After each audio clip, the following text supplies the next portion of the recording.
거기 가면 시청자 여러분, 2021년 10월 4일 월요일 오후 2시 98차 방송을 시작합니다. 거기 가면 IYS는 나가자, 세계로라는 깃발을 높이 들고 세계 시민의 기치 아래 진실과 정의를 바탕으로 세계 평화와 인류 공영, 그리고 한반도 평화 통일을 지향합니다. 오늘 58번째 나라로 신성한 땅 파키스탄으로 떠납니다. 파키스탄은 수도가 이슬람마바드고요. 면적은 88만 제곱킬로미터입니다. 대한민국의 거의 9배죠. 큰 나라입니다.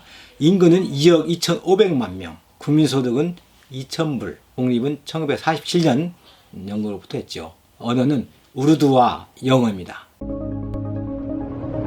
먼저 파키스탄의 지도와 국기 그리고 국장을 한번 보시죠. 파키스탄 이슬람공화국은 남아시아에 있으며 세계에서 6번째로 인구가 많고 2번째로 회교도가 많습니다. 인도네시아에 이어서. 수도는 이슬람마바드이며 최대 도시는 카라치입니다. 북쪽과 서쪽은 산악지대로 카시미르 지역의 카라코럼 산맥에 케이트 등 고봉이 받습니다. 중앙의 펀자브 지역은 인더스강이 있어서 비옥한 평화지대를 이룹니다. 이슬람 국가 중 유일한 핵보유국이죠. 인도와 대항하기 위해서입니다. 국기의 진한 녹색은 파키스탄의 상징색이고 초달과 별은 이슬람을 상징합니다. 국장의 방패에는 대표작물인 면화, 밀, 차, 황마가 있습니다. 이 나라가 농업국이죠. 먼저 시온이라는 세계 여행에서 파키스탄 시 한 편 소개합니다. 신성한 땅 파키스탄이여, 찬란하다 인더스 문명, 모헨자드로 하라파 청동 문명 꽃 피웠네. 높구나 케트봉 8610m, 세계에서 2번째. 큰 산 초골이 중국과 갈라놓네. 상업도시 무역도시 카라치 천만이 북적이네. 17년간 파키스탄의 수도 역할. 라발핀디로 다시 이슬람마바드로. 계획도시 이슬람마바드, 현대식 건물의 네모 반듯 넓은 도로, 할렘과도 없구나. 나라오 수도로 손색이 없네. 중국까지 달린다 카라코럼 하이웨이, 주변선 경과는 보너스로세. 청정하다 라마오스, 발토루 대핑아 정관 1호세. 아프가니스탄에도 가보자. 카이보 패스 지난다. 중앙화로 가는 길목이구나. 신뢰, 단결, 훈련으로 지키자. 평화와 번영. 땀 흘려 가꾸어라. 목화, 황마, 차, 그리고 밀을. 초승달에 하늘에 걸렸다. 별도 같이 반짝인다. 빛과 지식 넘치는 신비스럽고 성스러운 땅. 오, 그대 이름 그대로 파키스탄이요. 1947년 8월 14일 영국으로부터 독립하였는데요. 그 당시 영국령 인도 제국이었으나 종교적 이유로 인도, 스리랑카와 분리 독립했죠. 1947년, 1965년, 1971년에 세 차례 인도 파키스탄 전쟁이 발발했습니다. 1971년에는 방글라데시 독립전쟁으로 동파키스탄이 분리 독립하고 이제 서파키스탄만이 파키스탄으로 남아 있습니다. 그런데 1979년 무하마드 지아 울 하쿠 장군이 쿠데타로 부토 총리를 사형시키고 카리스마적 독재로 군림하면서 대외 관계를 개선하는데 노력했죠. 그 하쿠 장군이 1988년 우문의 비행기 사망으로 사망했습니다. 아직도 그 원인이 밝혀지지 않죠.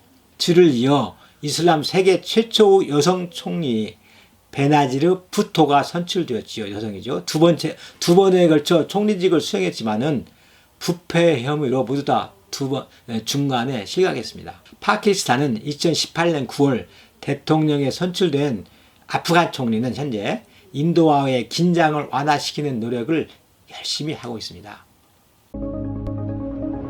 파키스탄은 2001년 당시 인구 증가율이 3%에 달하고, 우리나라 지금 인구 증가율이 지금 머물러 있지 않습니까? 3%에 달하고 인구도 1억 7천만 명을 넘어 성공한 우리 대한민국의 가족계획 사업이 절실히 필요하다 하면서 파키스탄은 한국의 동 분야, 가족계획 분야 협력을 강력히 요청했습니다. 코이카는 그 타당성을 인정하고 서울대 측과 협의하여 협력 방향도 정했습니다. 이때 이기백 서울의대 교수가 전문가로서 저와 같이 파키스탄에 가서 그곳 고위 관리와 인구 전문가들에게 많은 자문을 해줬죠. 저는 파키스탄 보건장관과 가족계획사업 협의의사록을 체결했습니다. 출장 가서 당시 파키스탄에는 협력단 사무소가 없는 시절이었죠. 지금은 있지만은 코이카 초대 총무이사를 역임한 윤지준 대사는 협력단 사업이 외교 협력에 미치는 영향을 잘 알고 있어서 도영석 참사관으로 하여금 코이카의 현지 활동을 저희 활동을 측면 지원하도록 모든 준비를 해놓았습니다.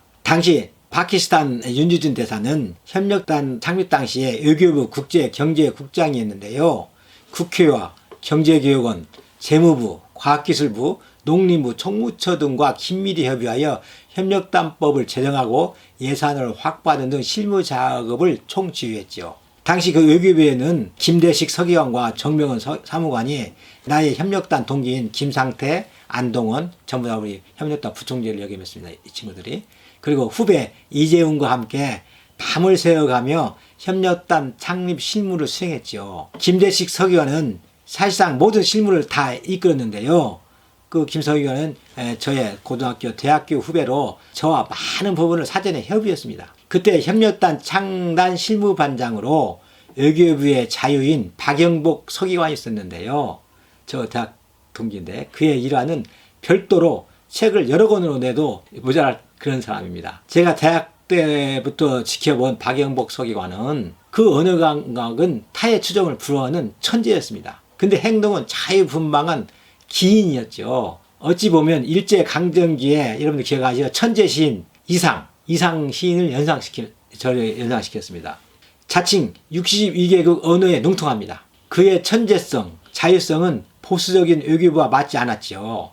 그래서 1994년에 타이반으로 외교부를 사직하고 생생영어를 출간했죠. 그 책을 출간할 때 저는 그때 외교부 국제경제국에 근무 중이었는데 그에게 외교 실무 영어 자료를 많이 제공해 주었습니다. 당시 코이카 설립위원장은 외교부 차관 유종화 차관, 간사는 장만순 외교부 기획관리실장, 그리고 윤지준 대사와 선배인 해계공의 마당발 최성락 이사도 설립위원이었죠. 설립위원이 7명이 등재되어 있었습니다. 그 최성락 이사는 경기고 서울법대 하버드 출신으로 그 사별한 첫 부인의 권유로 늦게 기독교 신앙을 갖게 되었지만은 어찌나 독실한지 세례받은 지 7년 만에 우리 어머니와 제 아내가 다니는 큰 교회에 장로로 선출되었습니다. 그 최성락 이사는 그 재혼한 부인과도 금슬이 매우 좋아서 양쪽 자녀들 모두 깊이 사랑하여 재혼의 전형을 보여주었습니다. 그런 이유로 저희 어머니는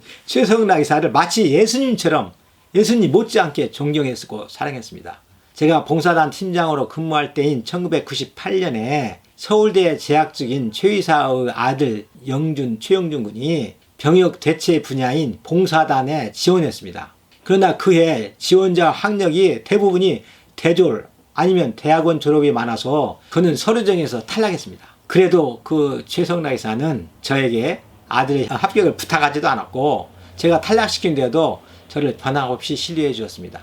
최영준 군은 외무고시에 합격해서 통역장으로 복무를 마친 후에 지금 외교부 아주 간부로 열심히 근무하고 있습니다. 그 최성락 이사는 저의 친구 최영철의 부인인 김찬양 전도사가 늦게나마 간절히 공부하고 싶어하는 것을 높이 평가하고 대학과 대학원에 다니도록 명지대학교 유영구 총장을 저에게 소개해 줬습니다.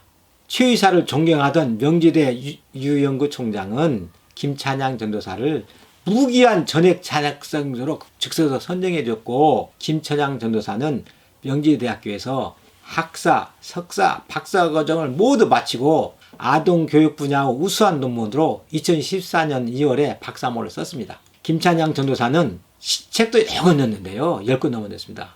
하나로 향기 모아, 물이 가는 길, 저 별을 보며 등 14권의 시집을 냈으며 찬양 가사와 어린이들을 위한 율동과 안무를 창작해 하나님의 마음을 담는 어린이들이 되도록 어린이 지도에 아주 전력을 기울였고, 이제 그 큰딸 세연이는 목사, 둘째 딸 인영이는 IT 전문가와 성가시킨 후에 현재는 대입생 논술 지도에 전념하고 있습니다. 최성락 이사는 협력단 퇴임 이후에도 사랑의 집짓기 운동 한국 본부장으로 카터 미국 대통령을 한국에 초빙하는 등 활발한 사업을 벌였으며, 몽골 문화원장, 한국국제개발협력센터 이사장 등으로 황성한 봉사활동을 펼쳤지요. 거기 가면 IYS 시청자 여러분, 신성한 땅 파키스탄에 관심을 갖고 다들 다녀오시기 바랍니다. 다음 시간에는 쉬운 9번째 나라로 소의 나라 인도 이야기로 여러분을 초대하겠습니다. 자녀들과 함께 시청해 주시기 바랍니다. 감사합니다.